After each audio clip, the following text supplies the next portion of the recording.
And what we're going to do today is, so if anyone saw our previous presentation, we talked generally about how the way we breathe can change our lives, can have a real effect on our health, etc.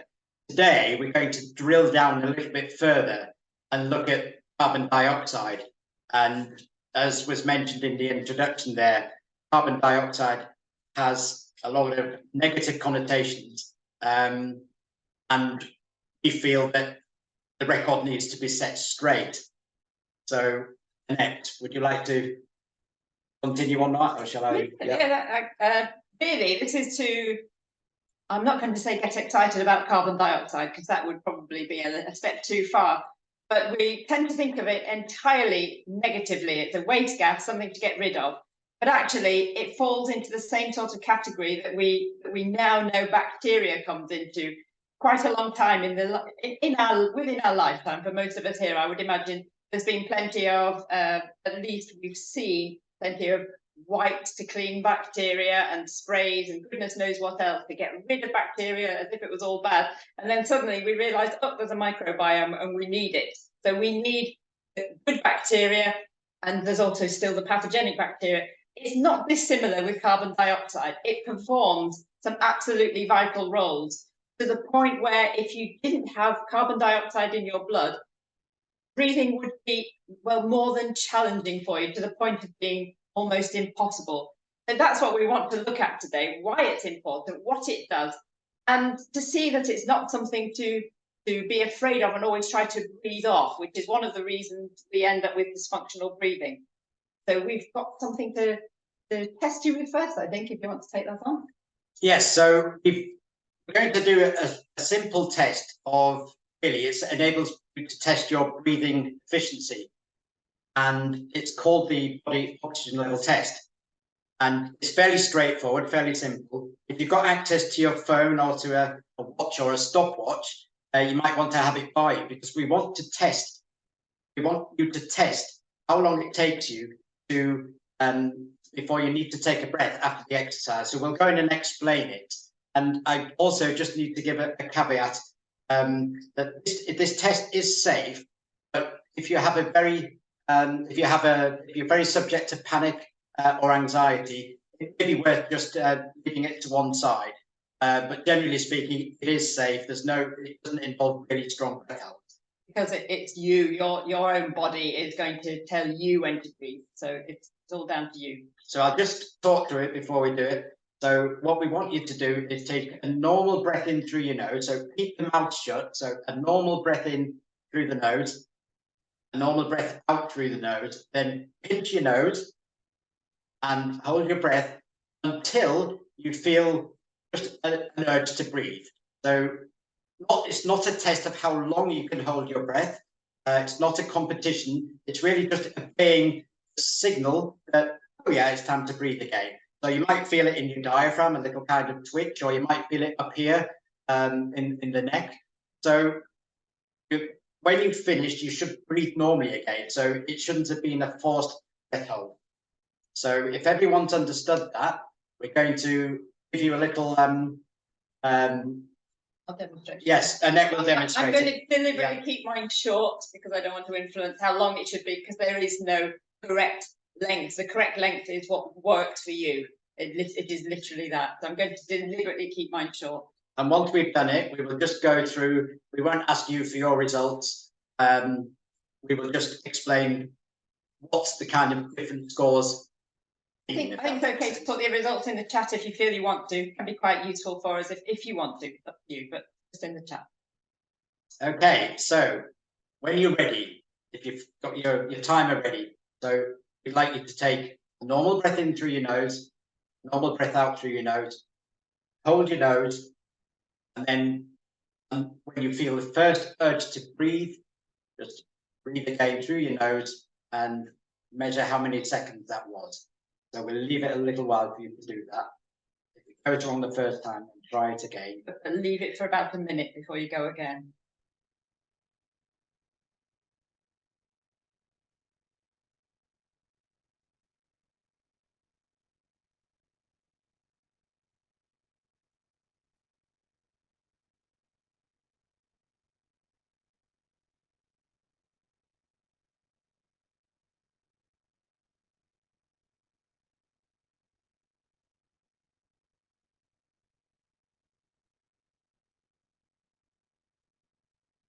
Okay, thank you for the first one there. That's helpful. Thank you.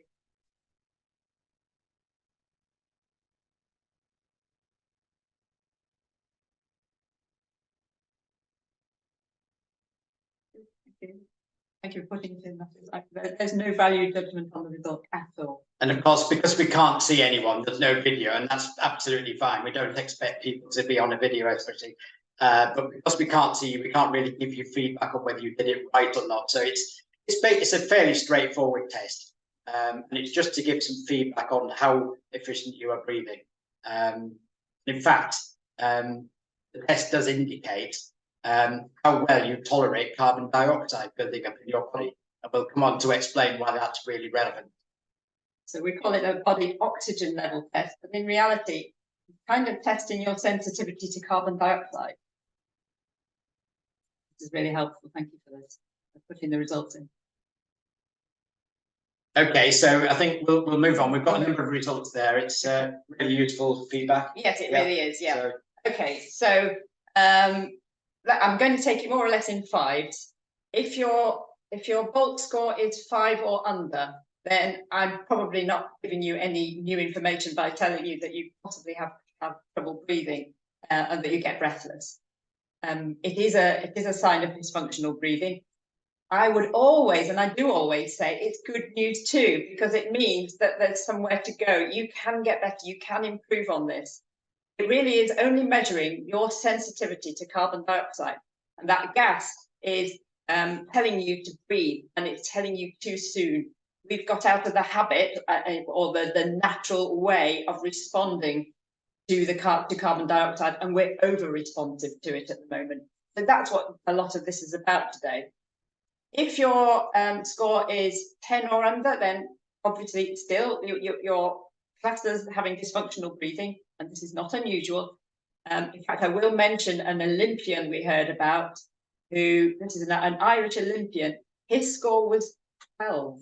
Now, how you do a sport with a score of 12, I do not know, because that level of breathlessness must have been painful for him. We hear this a lot with elite sports people, so don't, whatever you do, feel there's anything wrong with this. As I say, there's somewhere to go. Things will get better. As your score increases, you will feel better in some way. I can't say how, because I don't know who you are and what your issues are, but you will feel better. If it's between 10 and 15, then you're going to be in a slightly better place, and you may find progress is a little easier.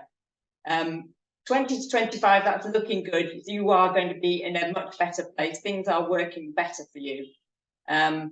The aim, the first and foremost aim, if you want to not have dysfunctional breathing anymore, is 25 seconds. And I have to say, it took me a very long time to get there. Longer than most other people. I stuck with it, thankfully, and I have done. But that's where you get out of dysfunctional breathing, or at least for most people, 89% or something like that. If you really want to go for it, then sports people would go for 40 seconds. And that kind of is the elite maximum. But really, aim for 25 if you're going to give yourself some breathing and re-education.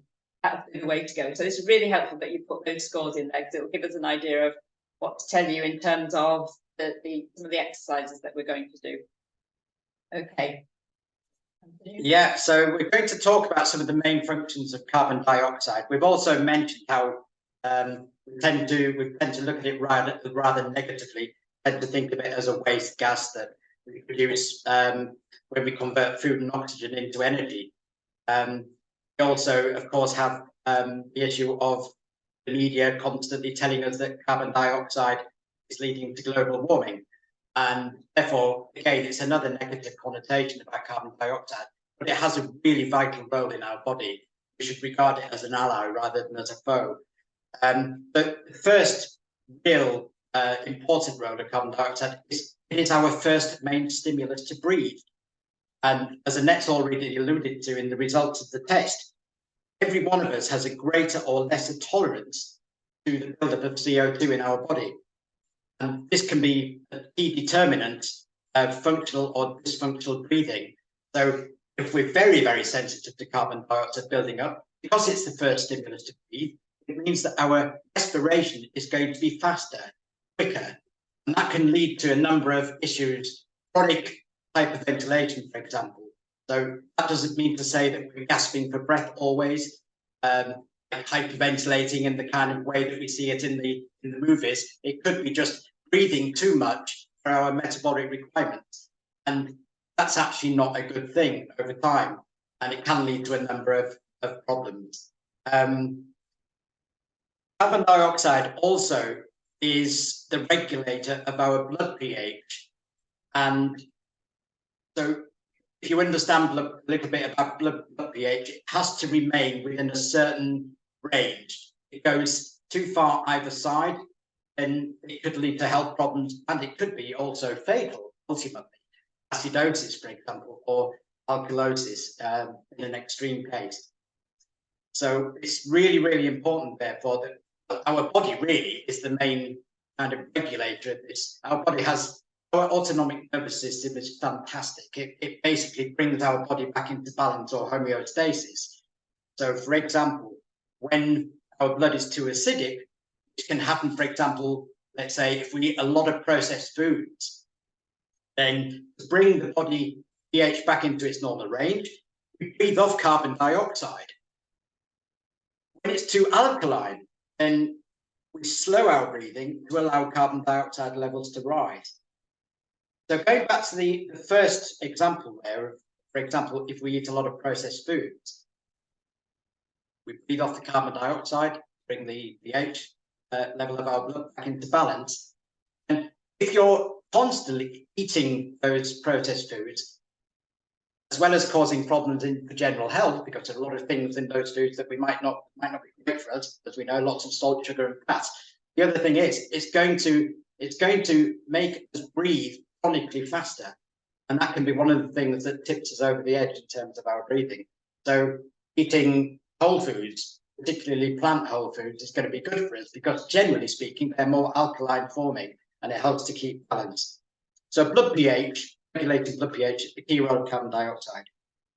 The other thing that carbon dioxide is really important for, and a lot of people maybe aren't aware of this, is something that's called the Bohr effect. And this was first discovered by a Danish scientist called Christian Bohr in 1904. And our body offloads oxygen from our blood cells through or in the presence of carbon dioxide. Without that carbon dioxide being there, our hemoglobin, the protein in our blood, will bind to oxygen and prevent it from actually being released to go to the tissues, cells, and muscles where we need it. Carbon dioxide is the trigger, if you like, or the key that opens that door. So we always need to have a certain level of carbon dioxide in our body. So, Annette, I think. Yeah, well, you alluded there to the fast breathing that is a character of having a high sensitivity to carbon dioxide. And if you can imagine somebody who is about to go into panic, so we're talking the extreme end here, they tend to breathe so fast that you can tell there's something happening. And in fact, if it's been you may have even experienced having a paper bag thrust in your general direction, and you're persuaded to breathe into it and back out again whilst holding the paper bag over your mouth and nose. I will speak more slowly. Yes, I've just spotted that. Yes, okay, speak more slowly. Thank you for saying that. Yeah, the paper bag, it's usually a brown paper bag, the colour is irrelevant. But the purpose of it is to rebreathe carbon dioxide because it's a gas that calms you down. It's actually a calming gas, which I guess most of us possibly know on the periphery, but we don't think of it in these terms very often.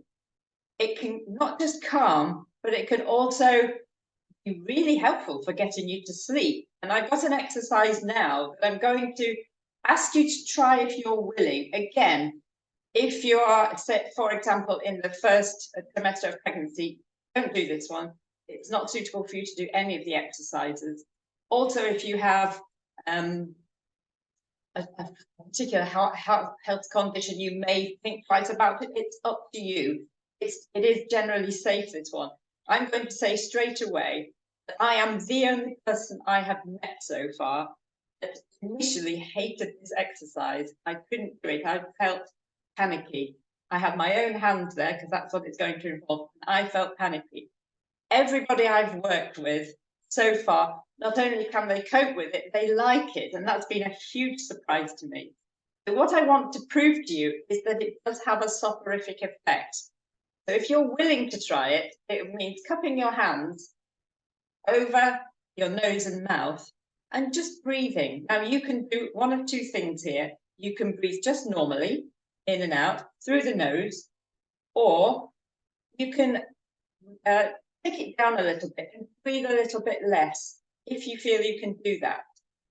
If you feel you want to do the exercise but you're a little bit daunted by having your hands there, maybe don't make them quite so tight. But you can't make them you can't make it completely airtight anyway, which is why this exercise is actually better than the brown paper bag, because you will get some oxygen. Whatever you do, you can't get it tight enough. But if you want to leave a little gap, it may not be quite as potent, but that doesn't matter. You're still getting to have a go at it. And a few things may happen. So whilst you're doing this, I'll talk you through a few of the things that could happen. And one is that because it is a dilator, so not only is it a calming gas, it will dilate your airways and your blood vessels, and it means that more blood gets to where it needs to be. You may find, therefore, especially if it's a little bit cool today, and I don't know what it's like where you are, that your extremities are a little bit warmer as you're doing this. Now, this doesn't work terribly well for me. I'm coming to the thing about masks in a minute. However, it does when I get into bed in the winter, when I'm really cold. I do this for a few minutes and I actually feel warm, which I'm really grateful for, because that's something I've had a problem with all the time. So your extremities may get warmer, and that's a nice byproduct. It also tells you that something is working for you. Masks, yes, okay. The wearing of masks, okay. Full disclosure from me, I was never a fan, but I cannot justify using carbon dioxide as one of my reasons for being opposed to them. Certainly not in small doses. Having a mask on while you pop into a shop isn't going to be harmful, at least not from the point of view of carbon dioxide. Now, what else you're breathing in from a mask, I don't know. And whether it's ideal long term, I'm telling you here that for about 4 minutes or so, it might create a drowsy feeling in you. Well, if you're a school child with it on all day, I can't see that being very useful. Possibly not dangerous, but anyway, what I do think has been a huge problem with the whole mask mandate so many of us were, well, all of us really were put into, is that nobody told us how to breathe when wearing a mask. And if you imagine having something across your face that you don't want there, and especially if you already have high sensitivity to carbon dioxide, then there's a really strong chance you will start breathing through your mouth and you'll breathe faster, because you will start to feel a little bit panicky. It may have happened to some of you. It did occasionally to me. It wasn't consistent. And that being the case, I strongly suspect, based on some of the things we've heard, that there's a bigger group now of people who are breathing dysfunctionally as a result of the mask wearing. They would be breathing faster and harder and possibly through an open mouth, when before they maybe didn't do so much of that. And that to me is one of the biggest problems, a breathing related problem in connection with masks. There are other issues too, but in terms of breathing, that's my biggest issue with it. I think it's created more dysfunctional breathing because nobody bothered to tell us how to breathe when wearing a mask, and also what to do if you do feel panic, because then it's still a problem, whether or not you're told how to breathe through it. So that's another thing. Something that's kind of fairly interesting, just while we finish off, if you're still doing it, keep going if you can, just to get that feeling, but if you want to stop, that's fine too. If you're female, then you've got something more to deal with. And that is that in the second half of the menstrual cycle, progesterone rises. And as progesterone rises, so does breathing rate, because progesterone stimulates breathing. And if breathing is faster, then carbon dioxide drops, and it usually drops by about 25%. Now, if you imagine that something stressful comes along, then you don't really need the extra stress, because that's possibly going to make you breathe faster again. You know how it is when you get stressed about something. Faster breathing on top of faster breathing, that's going to lower carbon dioxide even more. And that leads to symptoms that we group together and call PMS, premenstrual syndrome. And that being the case, you've got a good opportunity, really, if you know about this, to respond by adjusting your breathing. Now, you have to work on it, it has to be a practice thing. It can be done. Now, also really interesting in the connection with this, there was a study done in, I think it was 2007, and it was testing for fibromyalgia. And the participants, quite a number of them, fulfilled the criteria for fibromyalgia in the luteal phase, so the second half, if you like, of the menstrual cycle, the one before the bleed, and they tested positive for fibromyalgia, but they did not if they were tested in the follicular phase, because in the follicular phase, progesterone is low. Now, this has huge repercussions because their pain threshold had diminished when they had the progesterone high. And this means that some people are going to get unusual diagnoses. Your breathing makes a huge difference to how you are feeling physically. And on the day that you present to the doctor, you may get different results as a consequence of that. And the uplifting thing is that there was another study in 2017 that showed that through a functional breathing program of 8 weeks duration, the threshold for pain increased, so people could tolerate more pain, and also sleep quality and duration improved. So I think that's really uplifting. So I'll end it on there. You can let go, and hopefully some of you have experienced the feeling of being a little bit drowsy now. I'm hoping, just so that you know that it works, and it can be really useful for helping you get to sleep at night as well. I should also add, I've been talking about retraining your breathing. This is one way that you could do it, because we need to be breathing a little bit less and increasing that tolerance for carbon dioxide. And this exercise will help with that, as will the one that we explained on the previous video, which I think will be findable, at least if not immediately, then quite soon. Would you like to take over? Absolutely. Thank you, Annette. There's another exercise that we want to do, and I hope everyone found the last one useful, and it'd be interesting to hear your experiences of that, whether you found it easy, hard, etc., whether it made a difference, whether you experienced any sensations, anything unexpected. That exercise is designed to calm and reduce anxiety, as Annette explained, and it can be soporific. So it's a great way to just do it before you go to bed. I don't need to do it before I go to bed to make me sleep. I do it every evening as part of my exercises, and sitting just maybe 7 o'clock in the evening, and I nearly always fall asleep. So I don't finish the end of my breathing exercises because I've fallen asleep. It's kind of quite a nice outcome as well.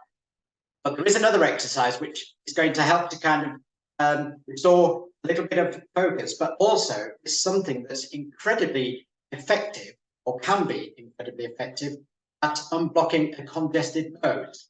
Now, we don't know why this happens. Science hasn't really shown why it happens, but there's a good chance it is down to the presence of carbon dioxide, which is a dilator. It dilates the smooth muscle in the walls of the airways and our blood vessels.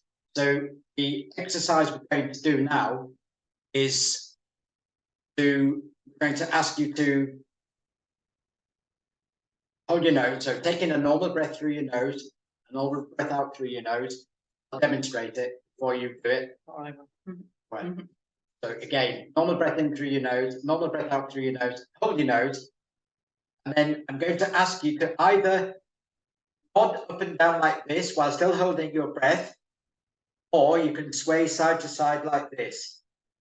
And keep doing that and hold it for as long as it's comfortable. Again, I wouldn't recommend this if you're pregnant, if you have serious health conditions, or if you are prone to anxiety, because it does involve a longer breath hold. But if you feel okay with this, then if you are already congested now, be interested to hear any feedback as to whether it's made a difference. But this exercise does need to be repeated really 5 or 6 times to be effective. So between each session of holding your nose and swaying, I would then suggest leaving about 30 seconds to 60 seconds between repetitions to allow yourself to recover and then to do it again. So again, I'll run you through it. Can I just mention that those people that have the very low Bolt score, if you do this exercise, keep it really short. You can still do it, but try to make sure, I think if you've got below 5, then I would suggest not doing this one at all. But if you're on 10, then you can hold for 5 seconds and let it go, and then 5 seconds again and let it go for a 3 or I don't know, 3 breaths or 15 seconds, whatever, and go again. That would be safe. But under 10, I think you might want to give this one a miss. Sorry about that. Yeah. Okay. So if we're ready, so take a normal breath in through your nose with your mouth closed. Normal breath out through your nose. Hold your nose, and then sway side to side or down like this. And it could be that you can do this comfortably for 5 seconds, 10 seconds, 15 seconds, even longer. Do it until you feel that you need to take a breath and then rest, then do it again. For the sake of this, as we are relatively limited in time, we might do a couple of repetitions, in which case you might not feel the full benefit of the exercise, but at least it'll give you an indication as to how to do it. It's also on our website if you want to see me demonstrating it. Yeah, so if you go to our website and go to the breathing space, you'll find some short videos, including this one. So we're ready again if we'd like to. So take a normal breath in through the nose and a normal breath out through the nose. Hold your nose and then sway either side to side or with you nodding your head up and down like that. Again, the movement is thought to be integral to this exercise. Again, we're not quite sure why. This was actually demonstrated by Patrick during the breathing coach that we trained under. He mentioned that he demonstrated this to a room full of ENT specialists who were a little bit bemused about the exercise, and he asked them to actually do it. They'd never heard about it before, and he did the exercise with them, and then they looked at each other slightly surprised and aghast that it actually worked, and they didn't know why either. So it's quite interesting that where this came from. So if that's made a difference, we'd be interested to hear. There is a question as well that I just saw, that are we testing for how long before you need to inhale or exhale? If that refers back to the Bolt score test, it's actually how long we can hold our breath after the exhale, not on the inhale. Okay. Okay, so that was that exercise, Annette. Yeah, there's another exciting factoid about carbon dioxide, one that is relatively new to me, and this is how it can help with allergic rhinitis. And if it's seasonal, of course, you'll know it better as hay fever. There was a test in 2008, a study that gave people intranasal carbon dioxide, so from outside the body. And these people had allergic rhinitis, and the results were significantly significant in reducing the symptoms of the allergy, so the nose running and so on. There was a slightly better study 3 years later, which involved not just the nose but also the eyes. Same thing, they applied carbon dioxide to the people with the rhinitis. And this was quite exciting because it showed a noticeable reduction in the obvious symptoms, runny nose, sneezing and so on. But perhaps more exciting still is that there was a control group, and the group that were tested, they had absolutely no increase in histamine whatsoever, whereas the control group did. Their histamine rose quite significantly. So it looks as though it's potentially an antihistamine. It's certainly the way people are talking now. And the really good news, of course, is that you can, if you're breathing effectively and not too fast, so if you're managing to slow down your breathing to a really quite comfortable, normal rate at rest, I'm talking about, not exercise particularly, mouth closed, except for when you're talking or eating or whatever, the breathing through the nose and slowly, you're going to harness carbon dioxide and actually another gas called nasal nitric oxide, which is also useful. And we know now that doing this helps to reduce symptoms. I've had a student already who came because of her allergic symptoms, and it seemed to help her. She's got all sorts of different things going on. It was hay fever season and it was making a difference. So I'd like to catch up with her next summer really and see if she's managed to make progress by virtue of incorporating the exercises more. But that's quite exciting. It's also an antihistamine. Who knew? I think also just a little addendum to what Annette just said there about the nasal nitric oxide. So we produce nitric oxide when we breathe through our nose, and that nitric oxide is an amazing gas. It's antiviral, antipathogenic, antibacterial, and therefore it would have been really useful if we'd been told again during the last 3 years that when we're breathing, maybe when we're traveling, we live in Berlin, we travel on the underground in trams, etc., all the time. It would have been useful for us to be told that if we keep our mouth closed when we're in the packed compartment and breathe just through our nose, slowly, softly, that we're going to produce nasal nitric oxide, and it's going to be offer an extra layer of protection against any airborne bacteria or viral particles. So it would have been really good to know that. So I think that a lot of people don't realize the importance of breathing through the nose rather than breathing through the mouth. And it's something we're not really generally taught. And it's made a huge difference to us. It's made a really big difference to me in terms of running. And I wanted to come on and explain a little bit why that is. So breathing through the nose is integral really to increasing our tolerance of the buildup of carbon dioxide. Because if we're breathing through the mouth, especially during exertion, we're going to be blowing off a lot more carbon dioxide, and we're going to have that situation with overbreathing that we've already described. So if we're breathing through our nose, because it's a much smaller aperture, we're taking less air. There's more resistance to our breathing. I think it's 2.5 times to 3 times more resistance to our breathing when we breathe through our nose. So it's already enabling carbon dioxide through the slower breathing, the gentler breathing, and that resistance, enabling carbon dioxide to build up in our bodies. So therefore increases our stamina and endurance in sport. Because, as we've already explained, carbon dioxide is necessary for us to release the oxygen that's bound to our hemoglobin, to free it so that it can get to the muscles and the cells and the tissues where we need it. The organs. And the organs, of course, the brain. So when we're doing exercise, we're automatically requiring more energy anyway. And to produce energy, we need oxygen and we need blood flow. And by breathing more slowly through our nose, we're building up more carbon dioxide, which is a dilating gas as well.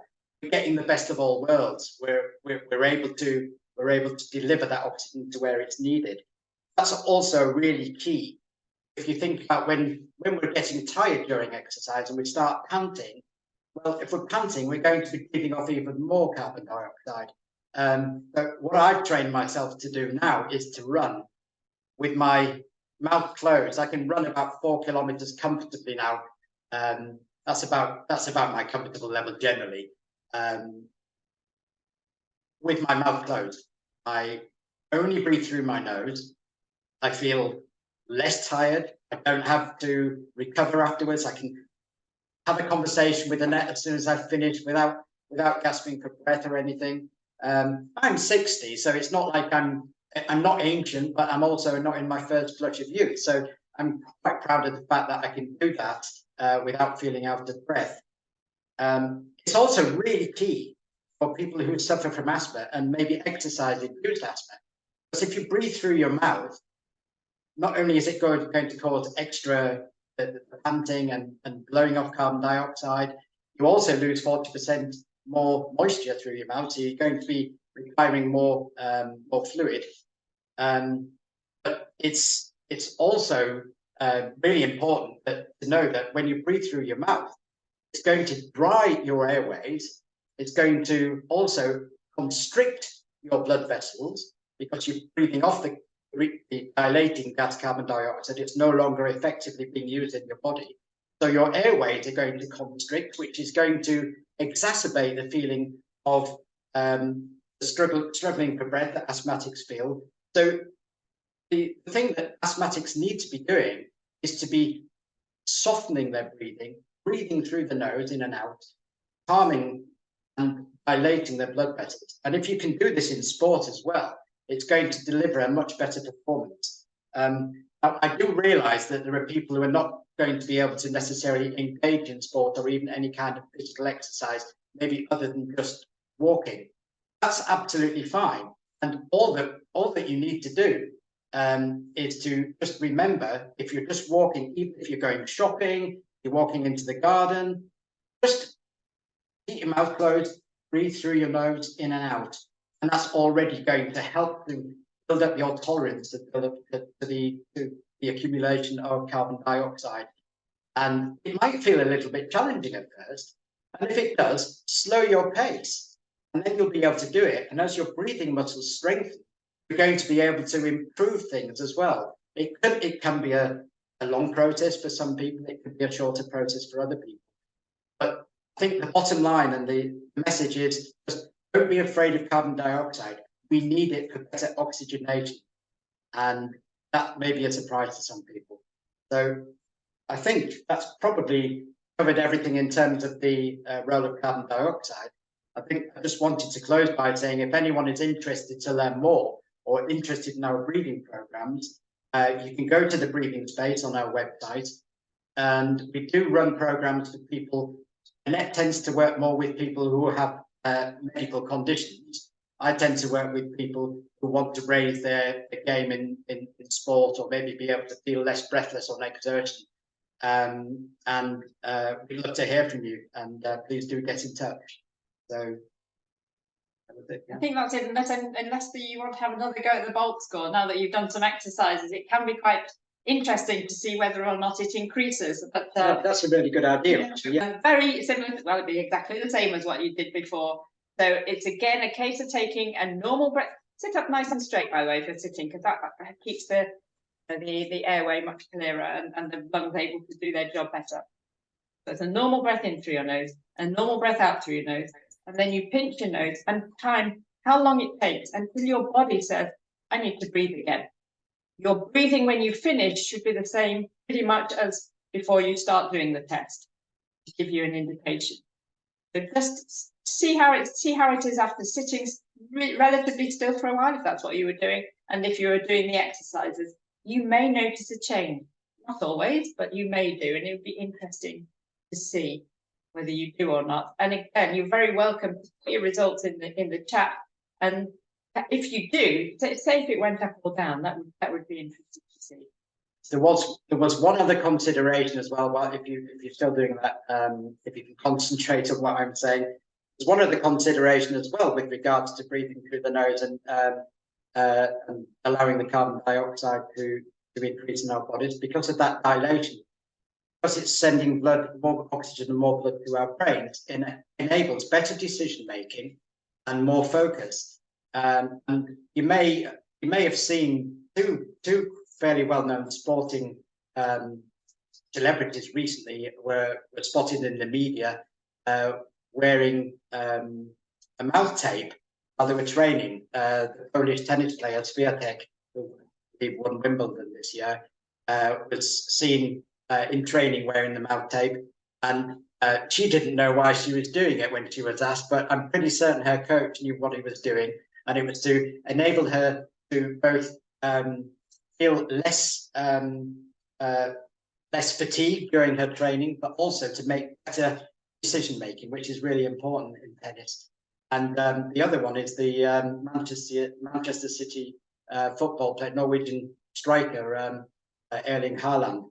Is Haaland, isn't it Haaland? Who also was seen doing that as well. So there is a reason for doing that. So I just wanted to mention that. So we've just got some results in. Oh, I'd be interested to know the dispenser exercises.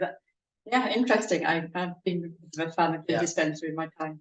Yeah, so the taping at night comment there, that's interesting. I've done that for the last year, and it has improved my snoring, which an insomniac next to me is very grateful for. Yeah, my sleep has improved for two reasons: my own breathing and his. So and there is a tape. We were talking to Ginny before we started. There is a tape called Myo tape, MYO tape, which actually goes round the mouth rather than over the mouth, which is entirely safe. It's safe for children, and it exerts a tensile pressure, and that's something which we've already got really good feedback from some of the people we've worked with. So yeah, somebody's mentioned Myo tape there. Yeah. Oh, it is. Sorry, yeah, didn't he? Yeah. Okay, so that was it. So we'd love to hear questions if you've got any. If not, thank you very much for sticking around, and we hope that you found that useful. Thank you so much. That was brilliant. Why not all good? Yeah, that's a good question. Why does it not always stop snoring? Because you can snore through your nose, and that would take retraining your breathing to reduce that or even eliminate it. So he's done that as well, but he doesn't anymore. Really, it's extremely rare. Because he's breathing much more lightly, and he's trained himself to breathe more lightly during the day. He breathes more lightly during the night. And if you think about it, you can't snore if you're breathing really, really gently and slowly and softly. It just doesn't lend itself to snoring. So unless you have a structural or anatomical impediment, yes, that's true, like a deviated septum or nasal polyps or just a structural issue, that obviously might require medical intervention to completely stop away. A very small airway is going to give you a bit more challenge as well, of course. Brilliant. Are there any more questions? I can't see any more questions in the chat, but if anyone would like to switch off their microphone and ask. Oh, question there.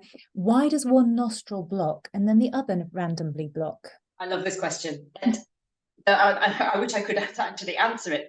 This is another thing that's not known, but it is absolutely true. I mean, if you try it now, if you try just breathing through one nostril for a moment, see what that feels like, and then swap, there's a really strong chance that for most people, one nostril will feel a little bit clearer than the other.